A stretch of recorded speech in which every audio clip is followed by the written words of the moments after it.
नमस्कार प्रेक्षकांनो, मालिकेच्या आजच्या भागामध्ये आपल्याला पाहायला मिळणार आहे की खूप साऱ्या गोष्टी होणार आहेत.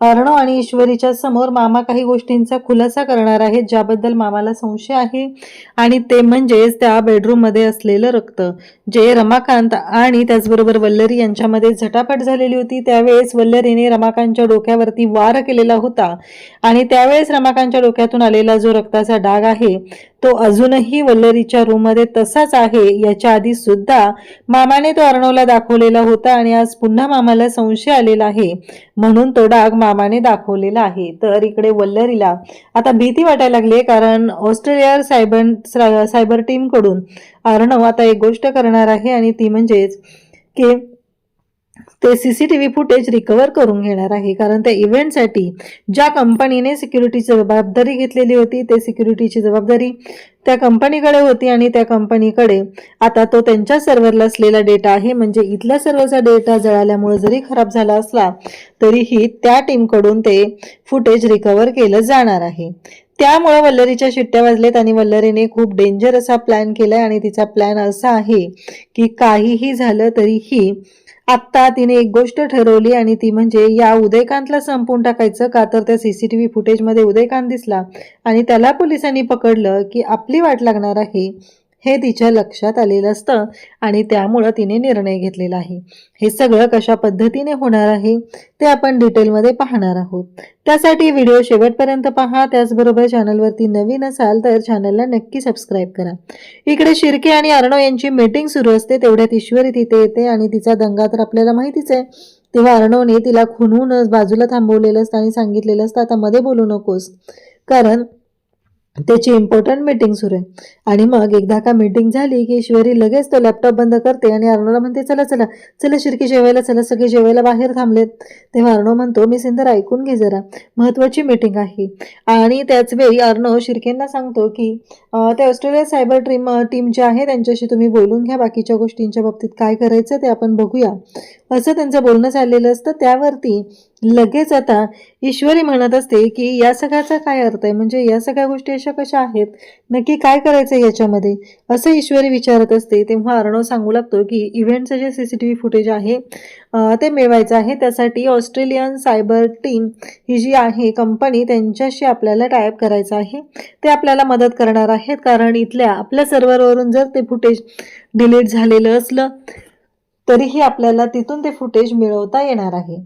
आता हे ऐकल्यानंतर ईश्वरी म्हणत असे काय सांगताय सर. तेव्हा अर्णव म्हणतो की हो, जे खरं आहे तेच मी तुला सांगत आहे. त्यामुळं एकदा का बाबांचा जो खुनी आहे त्याला जर का मी शिक्षा देऊ शकलो तरच ह्या सगळ्या गोष्टी व्यवस्थित होणार आहेत, असं अर्णवचं म्हणणं असतं. आणि त्याच पद्धतीने अर्णवने ह्या सगळ्या गोष्टी केलेल्या असतात. तर इकडे ईश्वरी म्हणत असते इतकी मोठी गोष्ट घडणार आहे, खरंच ही खूप चांगली गोष्ट आहे. ईश्वरीला छान वाटत असतं, कारण एवढ्या सगळ्या गोष्टी घडतायत आणि आता जो खरा खुनी आहे तो समोर येईल. अर्णवचं असं म्हणणं असतं की मी जो बाबांना शब्द दिलेला आहे तो शब्द सुद्धा मला पाळता येणार आहे.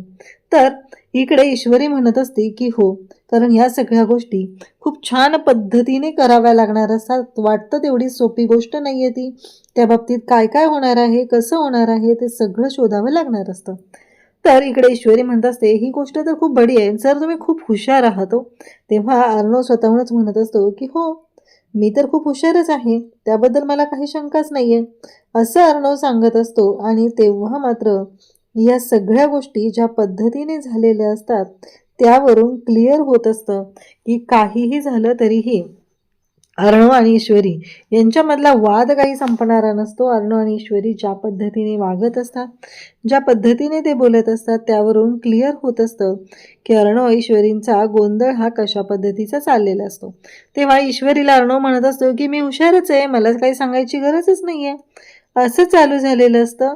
आणि तेव्हा मात्र ईश्वरी म्हणत असते हो बरोबर आहे तुमचं म्हणणं, पण तुमच्या लक्षात येते का तुम्ही हे सगळं काय केलंय ते, असं ती बोलत असते. आणि मग मात्र अर्णव म्हणत असतो हो माझ्या लक्षात आहे काय केले आणि कसं केलेलं आहे ते, असं अर्णव तिला सांगू लागतो. मग त्यांना जेवायला बोलवायचं आहे असं म्हणत आता अंजली म्हणत असते चिंटू आणि ईश्वरी राहिले. तेव्हा आजी म्हणतात की अगं हो येत आहेत ते, आणि ईश्वरी गेले चिंटूला बोलवायला, असं सांगितलं जात असतं. आता मात्र ह्या सगळ्या गोष्टी सुरू झालेल्या असतात. तेव्हा मामा त्याचबरोबर सगळेजण तिथं असतात.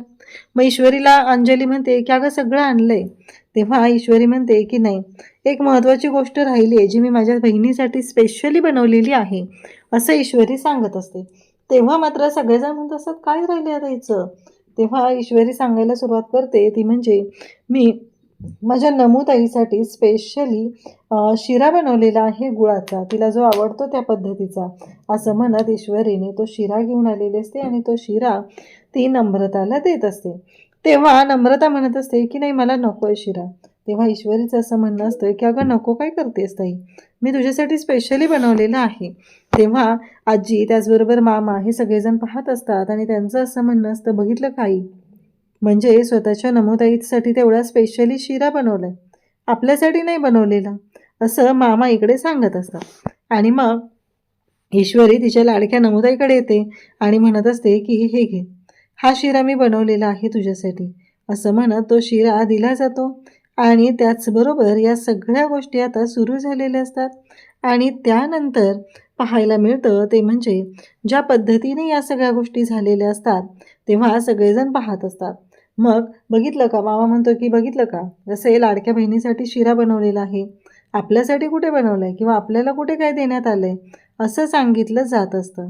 आणि या सगळ्या गोष्टी जेव्हा घडत असतात तेव्हा मात्र इकडे आजी म्हणत असते की चला म्हणजे तुमच्या दोघींचं भांडण मिटलं ना, मग झालं, मग मला टेन्शन नाही आहे. तेव्हा मामा म्हणतो की आई आता अजून तुला काय टेन्शन आहे सांग बरं. तेव्हा इकडे लगेचच बोलायला सुरुवात करते आजी, ती म्हणते की आता मला एकाच गोष्टीचं टेन्शन आहे, ती म्हणजे रमाकांतरावांचा जो खुनी आहे तो सापडला पाहिजे. एकदा का रमाकांतरावांचा जो खुनी आहे तो सापडला की मग मात्र सगळ्या गोष्टी व्यवस्थित होणार आहेत असं सांगितलं जात असतं. आणि त्याचबरोबर या सगळ्या गोष्टींच्या बाबतीत आता सुरू झालेलं असतं ते एक वेगळंच गणित असतं ज्याचा विचारही कोणी केलेला नसतो. आणि मग हे सगळेजण बोलायला सुरुवात करत असतात. आणि त्यासोबतच पाहायला मिळतं ते म्हणजे इकडे आजी आणि त्याचबरोबर घरातले सगळेजण तिथं आहेत आणि त्याचसोबतच या सगळ्या गोष्टी सुरू झालेल्या असतात. तर वल्लरी मात्र शिरा खायला तयार नसते. सगळेजण टाळ्या वाजवत असतात. अर्णव सांगत असतो की आजी काळजी करू नको, ऑस्ट्रेलियन सायबर टीमशी मी कॉन्टॅक्ट केलेला आहे आणि लवकरच आपल्याला ते CCTV फुटेज मिळेल आणि आपल्याला कळेल की नक्की काय झालेलं आहे आणि गोष्टी कशा पद्धतीनं झालेल्या आहेत हे सांगितलं जात असतं. तर त्याच वेळेस इकडे पाहायला मिळतं ते म्हणजे ईश्वरी आणि अर्णव दोघंही ज्या पद्धतीने काम करत आहेत, दोघंही ज्या पद्धतीने या सगळ्या गोष्टी करत आहेत त्यावरून तर क्लिअरच होत आहे की नक्की काय झालेलं आहे. आणि मग इकडे मामी मात्र पाहतच राहते. हे ईश्वरीच्या नजरेतून काही चुकत नाही. ती शिऱ्याचा चमचा मामीच्या तोंडात तसाच कोंबते आणि म्हणते करा करा तोंड गोड करा, तेच गरजेचं आहे, कारण तुम्हाला माहिती आहे की काय होऊ शकतं, असं म्हणत तिने तो शिरा मामीच्या तोंडात कोंबलेला असतो. खरं तर आता वल्लरीची अवस्था काय आहे ते तिला माहिती आहे, कारण तिने आत्तापर्यंत जी माती खाल्लेली आहे त्याचे परिणाम तर तिला भोगावे लागणारच आहेत. आणि ते बरोबर आहे की ते कशा पद्धतीने भोगावे लागणार आहेत ते सुद्धा आपल्याला चांगलंच माहिती आहे. तर इकडे आपल्याला पाहायला मिळतं की जेव्हा या सगळ्या गोष्टी घडत असतात तेव्हा मात्र इकडे आकाश आणि त्याचबरोबर यांचं सगळ्यांचं बोलणं चाललेलं असतं. आणि मग मात्र ईश्वरी तिथे येते आणि म्हणत असते की चला ना, मी सांगते ना तुम्हाला, मग आपल्याला बॅडमिंटन खेळायचं आहे. तेव्हा अर्णव त्याचबरोबर आकाश सगळे तिथं आहेत आणि त्यांचं असं म्हणणं आहे की याची काही गरज नाही आहे. पण ईश्वरी मात्र ऐकायला तयार नसते. ईश्वरीचं म्हणणं असतं की नाही खेळायचंच आहे, आपण खेळायचंच आहे. मग आता एक टीम तयार होते. एका साईडला नम्रता आणि अर्णव असतात तर दुसऱ्या साईडला ईश्वरी आणि त्याचबरोबर आकाश. आणि मग छान असा त्यांचा खेळ चाललेला असतो. आणि ईश्वरी कशा पद्धतीने खेळते यावरून अर्णव तिला चिडवत असतो, आमचा हा पॉईंट झाला आहे. आणि जे भांडण झालेलं होतं ते सगळं भांडण आता विसरलेलं आहे आणि हे सगळे एकत्र आलेले आहेत हे इथे क्लिअर होत असतं. कारण कोणी कितीही भांडण लावण्याचा प्रयत्न केला, कोणी काहीही करण्याचा प्रयत्न केला तरीही अर्णव, ईश्वरी, आकाश, नम्रता हे चौघही एकत्र आलेले आहेत. नम्रताच्या बाबतीत या सगळ्या गोष्टी ज्या घडलेल्या होत्या त्या चुकीच्या पद्धतीने घडलेल्या होत्या हे ईश्वरीच्या सुद्धा लक्षात आलेलं आहे. ईश्वरीने सुद्धा स्वतःहून नम्रताची माफी मागितलेली आहे. आणि त्याचबरोबर तिला सांगितलेलं सुद्धा आहे की माझ्याकडून चूक झाली ताई, पण तू जे काय बोललेली आहेस तसं बोलायला नको होतं अर्णव सरांच्या बाबतीत. तर इकडे आता ह्यांच्या सगळ्यांचा छान असा खेळ चाललेला असतो आणि त्याचबरोबर अर्णव आणि ईश्वरी यांचं भांडण हे काही ठरलेलंच असतं, त्यामध्ये काही शंकाच नाही आहे. भांडणाला त्यांना काही कारण लागत नाही आहे, तशा पद्धतीचं त्यांचं ते भांडण सुरू झालेलं असतं. आणि मग इकडे आकाश आणि ईश्वरी आणि त्याचबरोबर अर्णव आणि नम्रता या दोघांच्या बाबतीत जे सुरू झालेलं आहे ते पाहून हे पाहत असतात. नंतर या दोघांचाच खेळ सुरू होतो आणि इकडे ईश्वरी आणि नम्रता यांना सांगू लागतात की आम्ही दोघं पण आहोत टीममध्ये, आम्ही दोघं पण टीममध्ये आहोत. पण हे मात्र ऐकायला तयारच नाही आहे. त्यांचं असं म्हणणं आहे की तुम्ही दोघी काय करताय आणि कसं खेळताय ते मला चांगलंच माहिती आहे, त्यामुळं तुम्ही या टीममध्ये असला तरी काय नाही. कसं आहे, तुम्हाला ते जमत नाही आहे ना. आणि हा तुमचा काही युनिफॉर्म आहे का, असं कोण खेळतं? तर ईश्वरी सांगत असते की मी अशाच पद्धतीने एवढं केलेले आहे, तेवढं केलेलं आहे. जे ईश्वरीच्या ज्या आपल्या नेहमीच्या बाता असतात त्या सुरू होतात. अर्णव म्हणत असतो बरोबर आहे. आकाश तर म्हणतो की इंदोरमध्ये यांचा हा युनिफॉर्मच होता ना, त्याच्यामुळं याच युनिफॉर्मवरती त्या दोघीजणी खेळत होत्या असं म्हणत आता ते दोघंही चिडवत असतात. आणि मग मात्र ईश्वरी आणि त्याचबरोबर अर्णव दोघंही पाहत असतात. खरं तर ईश्वरीला खूप राग येत असतो. ईश्वरी म्हणत असते की आम्ही काय करायचं तुम्हाला माहिती आहे का? हो की नाही गं नमुताई, सांग जरा यांना आपण कशा पद्धतीने खेळायचो आणि काय काय खेळायचो ते, यांना काय कळणार आहे त्यातलं. नम्रता पण म्हणत असते की हो, ईशू म्हणते ते बरोबर आहे, आम्ही खरंच खूप छान पद्धतीने खेळायचो आणि आमची टीम होती. मोकळ्या मैदानात आम्ही बॅडमिंटन खेळायचो. तेव्हा अर्णव म्हणतो की इथेच तुम्ही चुकत होता, कारण बॅडमिंटन हे मोकळ्या मैदानात खेळायचं नसतं, तर बॅडमिंटन हे कोर्टवरती खेळायचं असतं आणि तुम्ही जे मोकळ्या मैदानात खेळत होता ना, त्याच्यामुळं तुम्ही हे अशा पद्धतीने.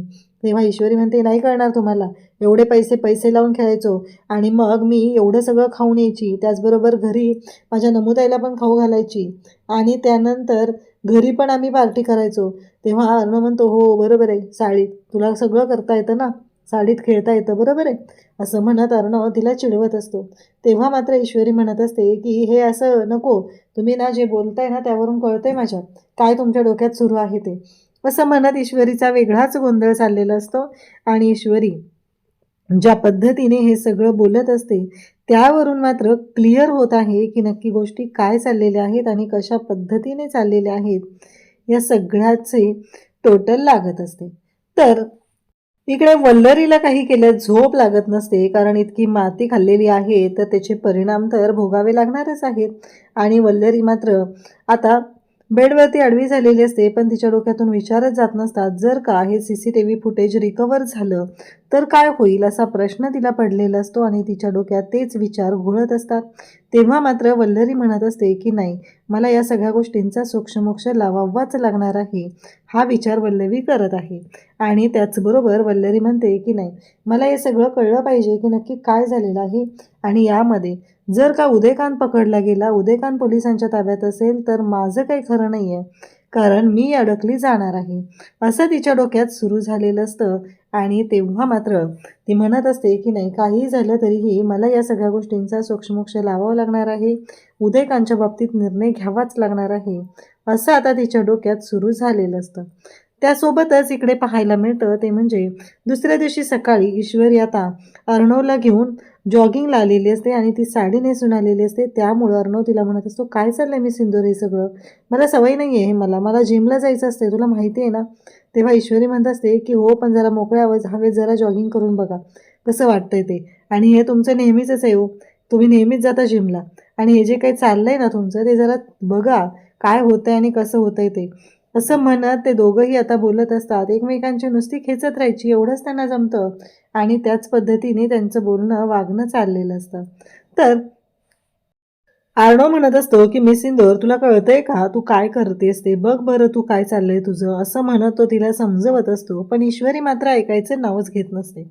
अर्णव तिला म्हणत असतो की तुला आठवतंय का, अगं तू पडतेस तोंडावर तरी पण तुला हेच करायचंय का सगळं, असं म्हणत अर्णवने या सगळ्या गोष्टींच्या बाबतीत ईश्वरीची समजूत घातलेली असते आणि तिला सांगितलेलं असतं की जरा ऐकून घेत जा समोरच्याला काय म्हणायचंय ते.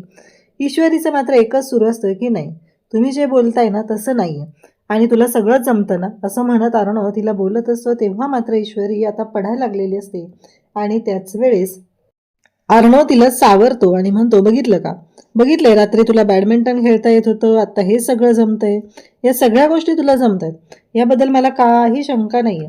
त्यामुळं आता काय करायचं आहे ते ठरव, असं म्हणत अर्णव तिला सांगत असतो. आणि तुझं हे काय चाललेलं आहे ना, ते बघ जरा, सांभाळ स्वतःला, असं सुद्धा अर्णवने तिला सांगितलेलं आहे. आणि त्याच वेळी ईश्वरी म्हणत असते, जमतंय हो मला, आणि सगळं येतंय, काही काळजी करू नका तुम्ही, असं म्हणत ईश्वरी अर्णवला म्हणत असते की आपण रोज यायचंय, आता चला मी दमले, आता आपण जाऊया. अर्णव म्हणतो की तुझ्या कॅलरीज बर्न नाहीत ना झाल्या. तेव्हा ईश्वरी म्हणते हो झाल्या. तेव्हा अर्णव म्हणतो बरोबर आहे, तुला ह्या कॅलरीज बर्न करण्यासाठी चालायची काय गरज आहे, तुझं तोंड चालू आहे ना, त्यांनी बंदच बर्न होतात तुझ्या कॅलरीज, असं म्हणत दोघांचं चाललेलं असतं. तेव्हा ईश्वरी म्हणते हो हो बरोबर आहे सगळं तुमचं, पण मला माहिती आहे की माझ्या कॅलरीज कशा बर्न होत आहेत ते तुम्ही आता मला नका सांगू, असं म्हणत ईश्वरी स्वतःला ग्रेट समजत असते. तेव्हा मात्र अर्णव म्हणत असतो की बरोबर आहे, हे सगळं जे काय आहे ना ते तुला सगळं जमतं, आम्हाला कोणाला काही जमत नाही, असं म्हणत अर्णव तिला बोलत असतो. तेव्हा मात्र आता काही फॅन्स येतात आणि अर्णवला म्हणत असतात की मिस्टर एस आर, आम्हाला तुमच्याबरोबर फोटो काढायचे. तेव्हा अर्णव म्हणतो की हो शुअर, असं म्हणत अर्णवने आता फोटो काढण्यासाठी त्या मुली जवळ आलेले असतात. आणि त्याचवेळी ईश्वरी म्हणते थोडा डिस्टन्स. तेव्हा ती मुलगी म्हणते नाही नाही, डिस्टन्स नाही आहे, उलट मला तर आणखी जवळ येऊन काढायचा आहे फोटो, असं ती मुलगी सांगते. आणि ईश्वरी जलस होऊ लागते. ईश्वरी म्हणते की नाही, हे सगळं जे काही ना अति होतं, हे सगळं मला या गोष्टींचा विचार करावाच लागणार आहे. तेवढ्यातच ईश्वरीकडे काही तिचे फॅन्स येतात आणि ते ईश्वरीला फोटो मागत असतात. तेव्हा मात्र ईश्वरी सुद्धा खुश होते आणि म्हणते बघितलं का, तुम्हाला काय वाटलं तुमच्याकडेच असणार आहेत, माझ्याकडे सुद्धा आलेले आहेत, असं म्हणत आता ईश्वरी अर्णवलाच बोलत असते. आणि त्या मुलांनी तर चक्क आता अर्णवलाच फोटोग्राफर करून टाकलेला असतो आणि तो फोटो काढत असतो. तेव्हा मात्र ते म्हणत असतात की मॅडम तुम्ही जॉगिंगला. तेव्हा ईश्वरीकडे पाहून ते म्हणत असतात की असं. तेव्हा ईश्वरी म्हणते की हो. आणि ईश्वरीला खरं त्यांना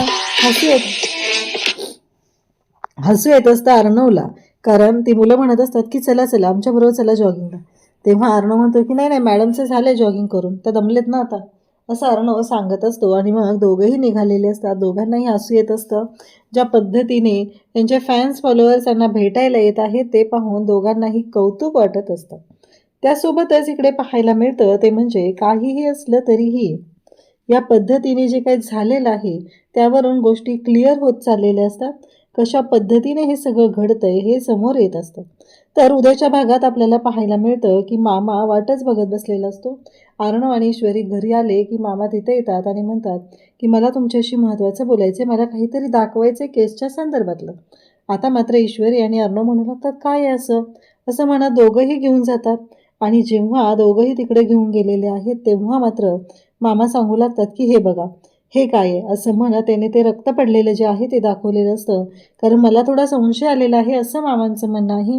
आणि जे रक्त पडलेलं आहे ते दाखवल्यानंतर अर्णवला आठवतं इव्हेंटच्या वेळेस सुद्धा मामाने सांगितलेलं होतं आणि वल्लरी त्यानंतर गायब झालेली होती.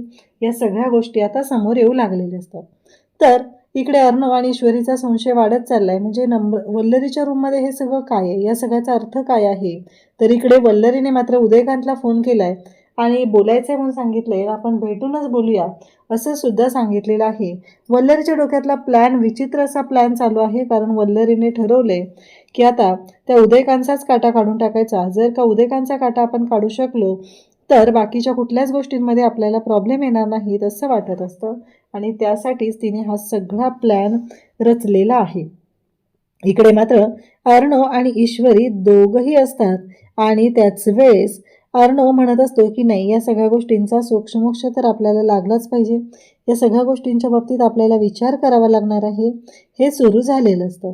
आणि त्याचबरोबर इकडे पाहायला मिळतं ते म्हणजे आता अर्णव आणि ईश्वरी ते रक्त पाहतात तेव्हा त्यांना कळलेलं आहे की म्हणजे बाबांच्या बाबतीत काहीतरी चुकीचं घडलेलं आहे, ही गोष्ट लक्षात आलेली असते.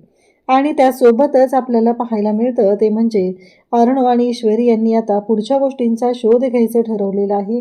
पुढच्या गोष्टींचा शोध घेण्यासाठी काय काय करावं लागणार आहे, गोष्टी कशा पद्धतीने कराव्या लागणार आहेत, ह्या सगळ्याचा विचार आता सुरू झालेला असतो.